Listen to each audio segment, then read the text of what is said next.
வணக்கம். நான் astrology professor doctor Vimalan. சதுர்சாகர யோகம் அப்படின்னு ஒரு யோகம் சொல்லுவோம்.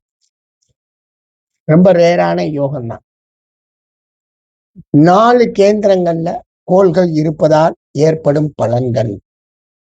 1, 4, 7, 10ல கோள்கள். ராகு கேது கிடையாது. அது இல்லாமல் மற்ற 7 கோள்கள், உண்மை கோள்கள் 7 கோள்களும் இருந்தால் இந்த சதுர்சாகர யோகம் ஏற்படுதுங்கிறாங்க. அதனால என்ன சார் நன்மை? அதனால வாழ்க்கையில அவங்களுக்கு நல்ல பலன்கள் நடந்துருமா அப்படின்னு கேட்டா, கப்பல் யோகம்னே நம்ம சொல்றதுனால, அதுல வரக்கூடிய நற்பலன் என்னன்னு கேட்டீங்கன்னா, 1ஆம் பாவத்துல இருக்கக்கூடிய கோள், அந்த மனிதனை தன்னை போல் மாத்துது. அது சூரியன் முதல் சனி வரைக்கும் 7 கோள்கள் எது இருந்தாலும், அவர் எந்த லக்னத்துல பிறந்தாலும், அந்த மனிதனை தன்னை போல் அது மாத்துது. அதே மாதிரி சுகபாவத்துல இருக்கக்கூடிய கோள் 4ஆம் பாவத்துல, அதுவும் இந்த மனிதனுடைய சுகம் என்னை மாதிரி இருக்குங்கிற அடிப்படையில அது மாத்துது.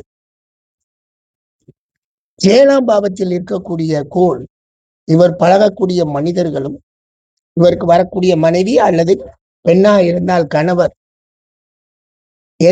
அவரை போல் அங்க இருக்க கோளை போல் மாத்துது. 10ஆம் பாவத்தில் இருக்கக்கூடிய கோள், இவருடைய பட்டம், பதவி, புகழ், அந்தஸ்தை தன்னுடைய குணத்தின் அடிப்படையிலே அவருக்கு செயல்படுத்துது. இதனால என்ன வருது அப்படின்னு கேட்டீங்கன்னா, இவருடைய மானம் காக்கப்படுது. இவருடைய மானம் காக்கப்பட்டு, கௌரவம் காக்கப்பட்டு, அது சனியனே இருந்தாலும் சரி, லக்னத்துல இவருடைய கௌரவம் காப்பாற்றப்பட்டு, இவருடைய வாழ்வியல்ல ஒரு நிலையான தன்மையை கொண்டு வர்றதுக்கு சப்போர்ட். இதனால இவருடைய சுகம் எப்படி அமையுதுன்னு கேட்டீங்கன்னா, அளவுக்கு அதிகமாக இல்லாமலும், அளவுக்கு குறைவாகவும் இல்லாமலும் அழகாக கொண்டு போகக்கூடிய சுகத்தை தருவதால், இவர் பிரச்சனைகள்ல இருந்து சுலபமாக வெளிவர முடியுது. 7ஆம் பாவத்தில் இருக்க கோள் தன் பங்கிற்கு தான் எந்த அளவுக்கு இவருக்கு ஆதரவாக இருக்கணும், இவருக்கு ஆதரவு தரணும், அந்த அளவுக்கு முழுமையாக ஆதரவு கொடுத்தது. அதனால் என்ன பண்ணுகிறாரு, இவர் தன்னுடைய வாழ்க்கையில ஒரு நிலைப்பாடான முடிவுகளை எடுத்து வாழ தொடங்குறார்.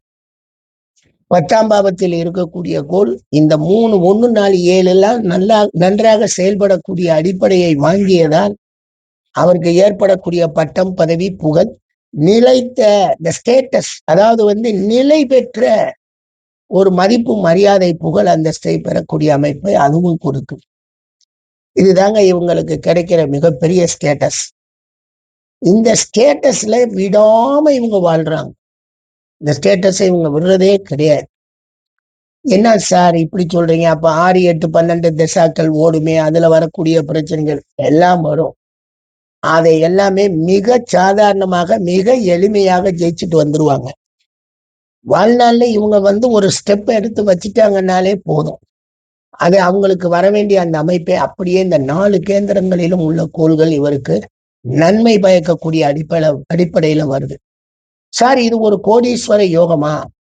இது கோடீஸ்வர தனத்தை தருமா அப்படின்னா, அதல்ல இதுக்கு பேரு. கோடீஸ்வர யோகத்தை தனாதிபதி தான் தரணும்.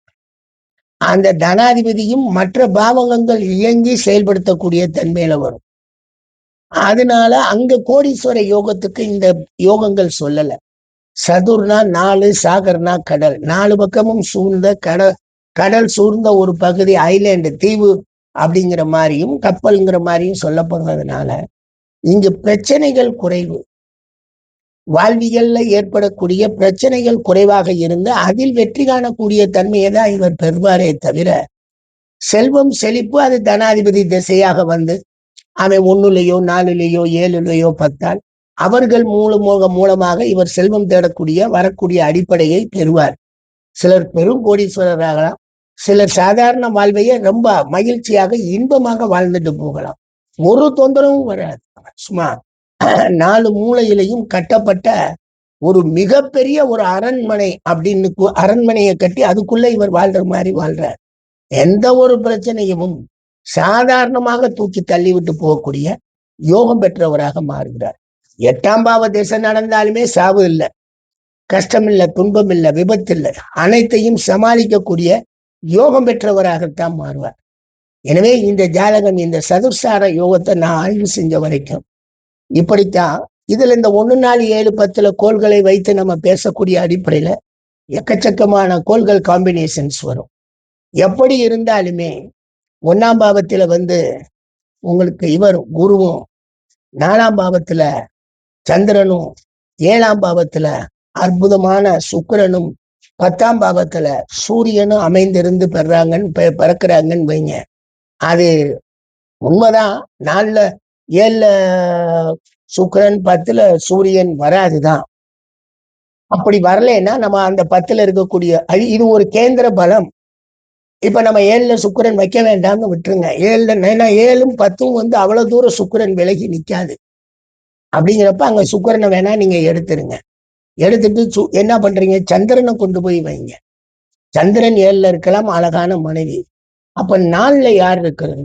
இப்ப அதான் பிரச்சனை. ஏன்னா முக்கூட்டு கோள்கள், 7 கோள்ல முக்கூட்டு கோள்கள் சூரியன், புதன், சுக்கிரன் 3 ராசிகளுக்குள்ளதான் நின்றுகிட்டே இருப்பாங்க. ஒரு சில நேரத்துல எல்லாம் 4வது ராசியில போய் சுக்கிரன் நிற்பான். நான் அதை வச்சு சொன்னேன். இருந்தாலும் அது நமக்கு பெருசா இவங்க எல்லாரும் கேள்வி கேட்பாங்கிறதுனால நான் சுக்கிரனை எடுத்துட்டேன். ஏன்னா வேறதுலதான் அது போய் அங்க நிற்கும். மேக்சிமம் சூரியனுக்கு 3வது ராசியில 2வது ராசியில சூரியனுடன் தான் சேர்ந்து நிற்கும். அப்படிங்கிறப்ப நம்ம அந்த அடிப்படையிலே எடுத்தாலுமே இங்க கொஞ்சம் மாறும். என்னன்னு கேட்டீங்கன்னா, சூரியனை வைக்க முடியாது 10ல சூரியனை வச்சா சுக்கிரன் புதன் வந்துடும், 4ல சனி வந்துடும், அல்லது 7ல சனி வந்துடும். அந்த மாதிரி வரவும் கூடாது. அப்ப என்ன செய்யறதுன்னா, சனியனை கொண்டாந்து 10ல வைக்கணும். சனியனை 10ல வச்சு என்ன, லக்னத்துல சூரியனை வச்சு 7ல சந்திரன், 4ல உங்களுக்கு குருவை கொண்டு போய் வச்சிடணும். அப்படி வச்சுட்டா அப்ப லக்ன சூரியன் சபைக்கு முன்னவன், 10ல் சனியன் சதா வேலைக்காரன், 4ல உங்களுக்கு குரு ஒழுக்கமான சுகங்கள், 10ல 7ல சந்திரன் நல்ல மனைவி அல்லது கணவன். இப்படிதாங்க செட்டப் பண்ண முடியுது இந்த சதுர்சார யோகத்துல.